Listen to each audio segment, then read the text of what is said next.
রাজ্য রাজনীতিতে বড় চমক। বিধানসভা নির্বাচনে আবহের মধ্যেই রাজ্যসভায় তৃণমূল কংগ্রেসের প্রার্থী তালিকা ঘিরে তুমুল জল্পনার অবসান ঘটল।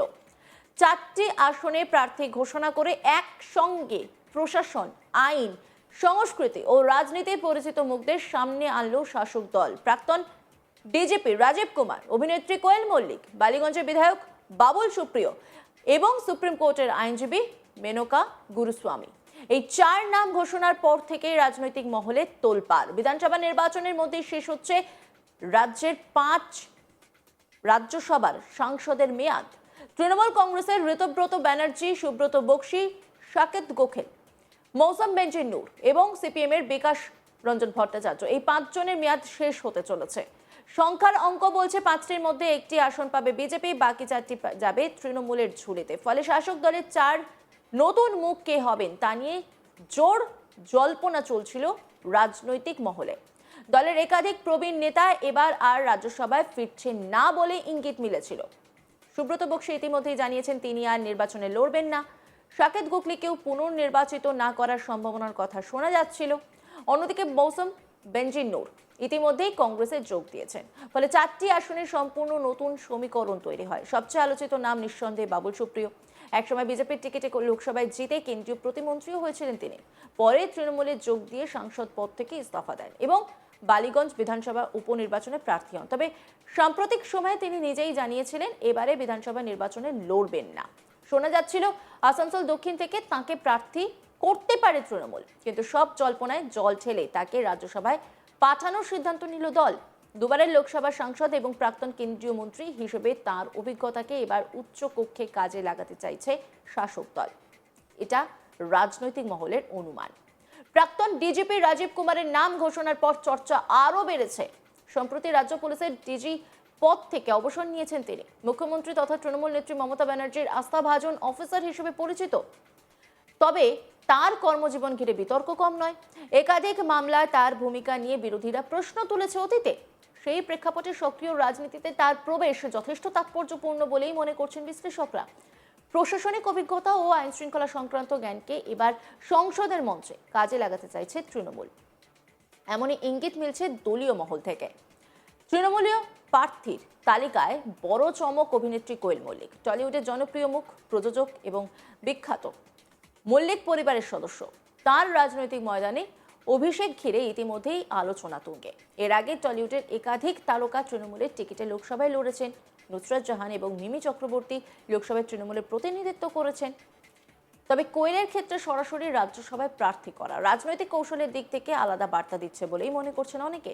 সাংস্কৃতিক জগতের প্রতিনিধিত্বকে সামনে রেখে উচ্চকক্ষে নতুন মুখ তুলে ধরার চেষ্টা, মত রাজনৈতিক পর্যবেক্ষকদের একাংশে। চতুর্থ প্রার্থী হিসেবে নাম ঘোষণা করা হয়েছে সুপ্রিম কোর্টের সিনিয়র আইনজীবী মেনকা গুরুস্বামীর।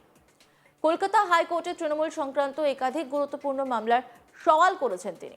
আইনি লড়াইয়ে দক্ষ এবং আইনজীবীকে সংসদে পাঠিয়ে কেন্দ্রীয় স্তরে আইনি ও সাংবিধানিক বিতর্কে জোরদার উপস্থিতি নিশ্চিত করতে চাইছে দল, মনে করছে এমনটাই রাজনৈতিক মহল। তৃণমূল কংগ্রেস তাদের এক্স হ্যান্ডেলে আনুষ্ঠানিকভাবে 4 প্রার্থীর নাম ঘোষণা করে পোস্টে জানানো হয়, আসন্ন রাজ্যসভা নির্বাচনের জন্য আমরা আনন্দের সঙ্গে বাবুল সুপ্রিয়, রাজীব কুমার, প্রাক্তন ডিজিপি পশ্চিমবঙ্গ, মেনকা গুরুস্বামী এবং কোয়েল মল্লিককে প্রার্থী হিসেবে ঘোষণা করছি। আমরা তাদের আন্তরিক অভিনন্দন এবং শুভকামনা জানাই। তারা যেন তৃণমূলের স্থিতিস্থাপকতার স্থায়ী উত্তরাধিকার এবং প্রতিটি ভারতীয়ের অধিকার ও মর্যাদা রক্ষার জন্য তাদের অটল অঙ্গীকারকে ধরে রাখে। নাম ঘোষণার পরই রাজনৈতিক মহলে তীব্র প্রতিক্রিয়া শুরু হয়েছে। বিজেপি নেতৃত্ব শাসক দলের বিরুদ্ধে সমালোচনায় সরব হয়েছে। বিশেষ করে রাজীব কুমারের প্রার্থী হওয়া ঘিরে প্রশ্ন তুলেছে বিরোধীরা। তাদের দাবি, প্রশাসনে গুরুত্বপূর্ণ পদে থাকা ব্যক্তিকে সরাসরি রাজনীতিতে আনা গণতান্ত্রিক প্রক্রিয়া নিয়ে নতুন বিতর্ক তৈরি করতে পারে। অন্যদিকে তৃণমূল শিবিরের দাবি, বিভিন্ন ক্ষেত্রে দক্ষ ব্যক্তিদের সংসদে পাঠিয়ে রাজ্যের স্বার্থ আরও শক্তভাবে তুলে ধরাই তাদের লক্ষ্য। রাজনীতি, প্রশাসন, সংস্কৃতি ও আইন 4 ভিন্ন ক্ষেত্রের প্রতিনিধিত্বকে সামনে রেখে তৃণমূল যে একটি বহুমাত্রিক বার্তা দিতে চাইছে তা স্পষ্ট। তৃণমূলের রাজ্যসভার প্রার্থীদের নাম ঘোষণা করতে রাজনৈতিক মহলে বিশাল আলোড়ন পড়ে গিয়েছে। বিশেষ করে বিজেপি নেতৃত্ব শাসক দলের বিরুদ্ধে সমালোচনায় মুখর। বিজেপি নেতা কৌস্তব বাগচি, সুকান্ত মজুমদার কি বলছেন শুনবো। বাংলা ও বাঙালিদের প্রতি তৃণমূলেরই একমাত্র প্রেম আছে, বিজেপি তো বহিরাগতদের পার্টি। অথচ 4টে রাজ্যসভা ক্যান্ডিডেটের মধ্যে 2জন আমরা এমন দেখতে পাচ্ছি, তেলেঙ্গানার মেনকা গুরুস্বামী আর উত্তরপ্রদেশের রাজীব কুমার। এদিকে তৃণমূল কংগ্রেস বাঙালিদের পার্টি, বিজেপি তো বাংলা বিরোধী পার্টি। আচ্ছা, এছাড়াও আমি আর একটা বড় প্রশ্ন তৃণমূল কংগ্রেসের সাধারণ কর্মী সমর্থকদের কাছে তুলে ধরতে চাই। যারা তৃণমূল কংগ্রেসের জন্মলগ্ন থেকে দিনের পর দিন পার্টির জন্য ঘাম রক্ত ঝরালেন, তারা এই তালিকাটার দিকে একবার তাকিয়ে দেখুন তো। তৃণমূল কংগ্রেসের আসল দিনের পর দিন যারা লড়াই করেছেন, পার্টির জন্য রক্ত দিয়েছেন, ঘাম দিয়েছেন, তাদের মধ্যে কাউকে দেখতে পাচ্ছেন কিনা? কাকে দেখতে পাচ্ছেন? ভারতীয় জনতা পার্টির প্রাক্তন নেতা বাবুল সুপ্রিয়। কাকে দেখতে পাচ্ছেন? সিনেমা জগতের একজন বিশিষ্ট অভিনেত্রী কোয়েল মল্লিককে দেখতে পাচ্ছেন। কাকে দেখতে পাচ্ছেন? সুপ্রিম কোর্টের একজন প্রখ্যাত আইনজীবী, আমি সেই জায়গাতে কিছু ছোট করব না তাকে, একজন প্রখ্যাত আইনজীবী, তেলেঙ্গানা রাজ্যের বাসিন্দা মেনকা গুরুস্বামী। কাকে দেখতে পাচ্ছেন? পশ্চিমবঙ্গের প্রাক্তন ডিজিপি, প্রাক্তন ডিরেক্টর জেনারেল অফ পুলিশ, উত্তরপ্রদেশের বাসিন্দা রাজীব কুমার। তা আমি আপনাদের কাছেই প্রশ্ন ছুড়ে দিচ্ছি, যারা তৃণমূল কংগ্রেসের দিনের পর দিন দলের জন্য রক্ত ঝরালেন, ঘাম ঝরালেন, আপনারা পেলেন কি?